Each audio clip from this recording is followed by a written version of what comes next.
Hello, welcome back. This is Oma Daphne back again.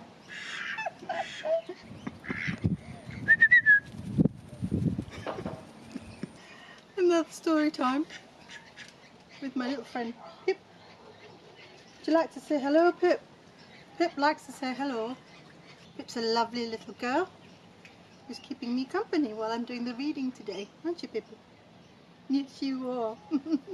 I am sitting outside because it's tremendously hot here, the southern hemisphere. We are going through our so-called spring into summer. Today we're going to read a very apt book because I am sitting in the backyard. This book is called Lollipop and Grandpa's Back Garden Safari. Lollipop and Grandpa are going on a safari. They pack their binoculars, they pack their map, and they pack some ham sandwiches because going on safari can be hungry work. Grandpa leads the expedition. "Ready, Lollipop?" he cries. Grandpa loves the wild and is pretty wild himself. "Ready, Grandpa," says Lollipop, who is no stranger to adventure. They fling open the back door and suddenly they are plunged deep into tall grass. Lollipop and Grandpa must keep their wits about them because you never know what you'll meet on a back garden safari.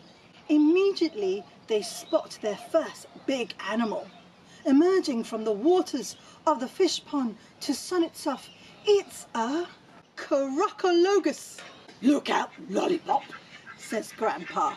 "You'll be in trouble if he catches you in his big jaws. He will chew you up into tiny little pieces, and I will have to take you home in a jar and try to put you back together again." "Crumbs," says Lollipop. "We had better tiptoe past them." "Shh, phew." Lollipop and Grandpa make it past the crocologus in one piece. They aren't out of danger yet though, for out of the bushes lollipops a heavy hippo potato compost. "Look out, Lollipop," says Grandpa.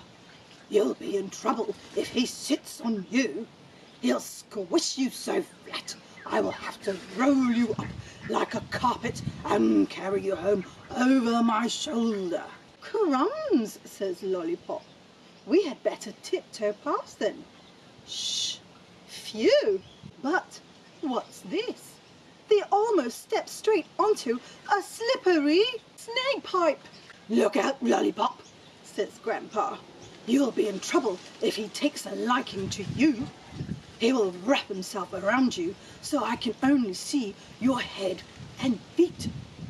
Then he will squeeze you so tight that I will have to post you home to Mum." "Yikes," says Lollipop. "We had better tiptoe past them." "Shh, phew." Suddenly there's a great whooping and a howling and a shrieking, and it's coming from high up. Lollipop takes out her binoculars and sees the chimpanzees. They're leaping and swooping above Lollipop and Grandpa, their long arms and legs reaching down towards the intrepid explorers. "Look out, Lollipop," says Grandpa. "You'll be in trouble if they lean down with their long arms and scoop you up. They will tickle and tickle and tickle and tickle you some more until you're rolling around on the ground and can't stop laughing. I will have to put you in a box and take you home to Mum." "Oh dear," says Lollipop.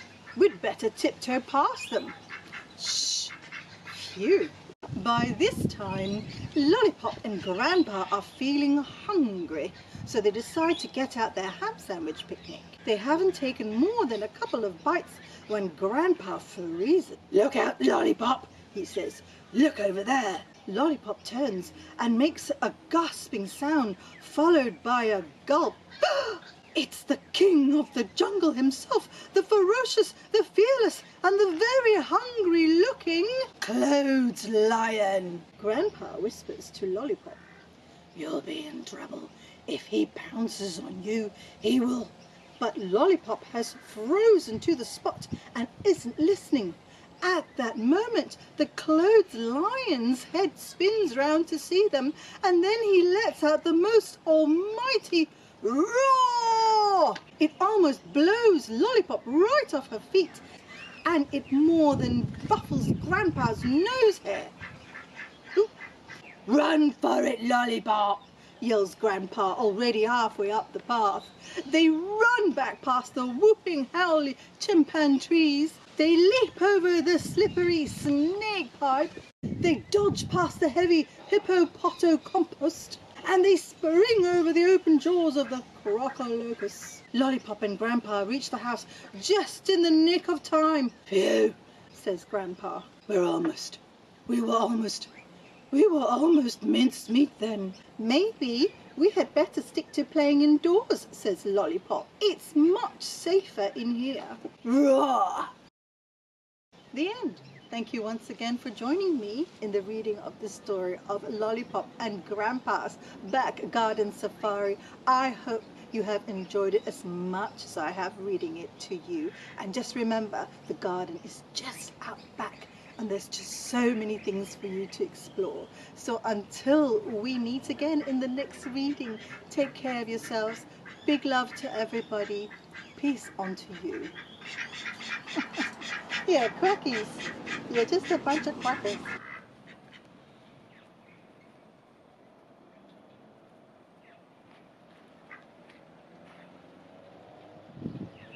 Ta-da!